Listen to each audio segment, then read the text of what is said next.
Good day, dear children. In the last class, we have seen the weathering formation. Now, in it, we have that lesson number 5. We can continue the remaining part of this lesson. In weathering, we have seen that mechanical weathering only. Now, we can see the chemical weathering and biological weathering. The chemical weathering is divided into three. That is the because of this chemical weathering that involves into solution, oxidation, hydration, carbonation. The solution means some rocks and minerals such as limestone, rock salt and gypsum dissolves in water. They disintegrate in the form of solution.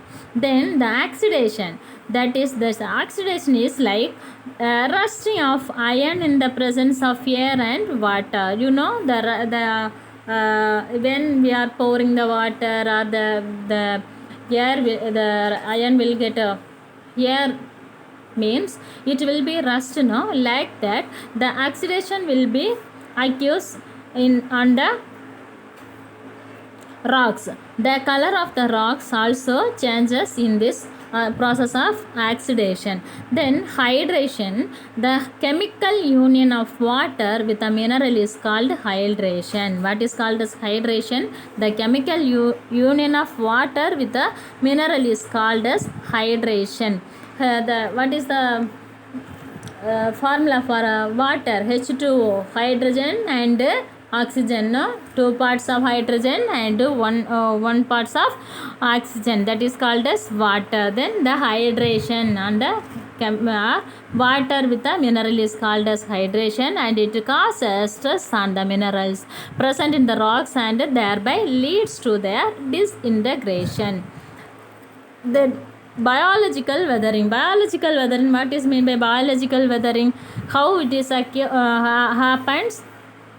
Sometimes the plants, animals and human activities disintegrate the rocks. You see, the plants will be, the birds will keep the or the tourist people, no, they will throw the seeds on the rocks, means in the sides of the rocks some small cracks will be there on the rocks, means the seeds will be go there, and after getting water and sunlight means they will grow and it will break the rocks. The penetration of the roots in the rocks cracks making the cracks, and how the animals such worms, rabbits and moles dig burrows. You know, they are making their holes under the rabbits and some worms, they will make their holes under rocks. These are the biological weathering on the rocks.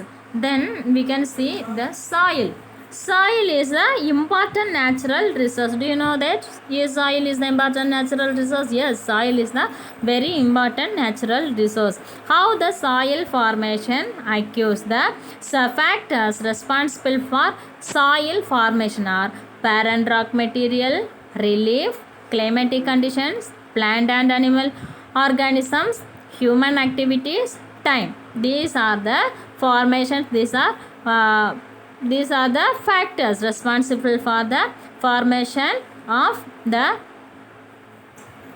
rocks, soil. Then you can see the soil profile. What is the soil profile? You see, the process of soil formation gives rise to four well marked horizontal layers in the soil profile. These horizontal layers are called as soil horizons. What is called as soil horizons? The process of soil formation gives rise to four well marked horizontal layers in the soil profile. These horizontal layers are called soil horizon. Then we can see this that soil horizons is divided into four horizon A, horizon B, horizon Z and horizon D. From the upper layer of the soil, the parent rock, below we can see that horizon A is called as top soil. The top, on the top of the earth the soil is there, no, that is called as the horizon A. That is also the top soil is called as the horizon A and the horizon B. The subsoil is called as horizon B. Subsoil means that is just inner from the top. Okay. Then the horizon C, that is that horizon C is lies below the horizon B, that is the subsoil, and after that soil is there, the horizon C. The rocks in this horizon are not affected by biological process. In this place the rocks are not affected by the biological process, because inside the rock there is no, inside the sand, inside the soil the rocks means that will not be affected by birds and human being. Then horizon D is the lowermost layer. Horizon A is the first. On the top, you just imagine that the top soil, just move the soil from the top side, that is the horizon B. Then you move some more soil from the on the top, on the subsoil, that is the horizon C, that is the small rocks just like thick. And after that the D is the lowermost layer, lies below horizon C. This layer has unbroken solid rocks or the parent rocks. The horizon D is called as the parent rocks. Then what is called as the parent rock? The horizon D, that is the unbroken solid rocks. Because of that some places they are not getting water, no, they will tell the rock is inside this place, though we are not getting the water. Then you see soil erosion. What is the reason for the soil erosion? There are different physical and cultural factors are responsible for soil erosion. The physical factors include the slope of the land, intensity of rainfall, and velocity of wind. The cultural factors, these are include that is the deforestation also included for the soil erosion. Then we can see the soil conservation. The soil conservation, they see it is necessary to conserve soil. We can see the soil cover is removed. When the soil cover is removed, our planet would become as barren and lifeless as the moon. You see, when the soil the cover of the soil is there, then only we will be, the land will be the liveful land. Then the necessary conserve soil.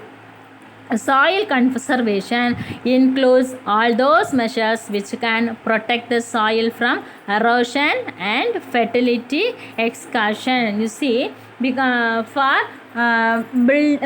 constructing the buildings, we are making the fertile land also as a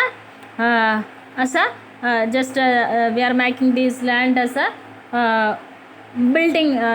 You see the deserts like these places, if you are building the we are constructing the buildings means there is no problem for fertility, the fertile will not be affected. But we are making the agriculture paddy fields also as we are making as a commercial centers. These things are affecting the nature very easily. In the mountains, you can see in the near Kerala and near in Tamil Nadu, Kanyakumari districts also, nowadays they are breaking the rocks. When the rocks are there, when the trees and forests are there, then only we will get the correct climatic condition and we will get the rainfall. So protect our environment means you protect the natural resources.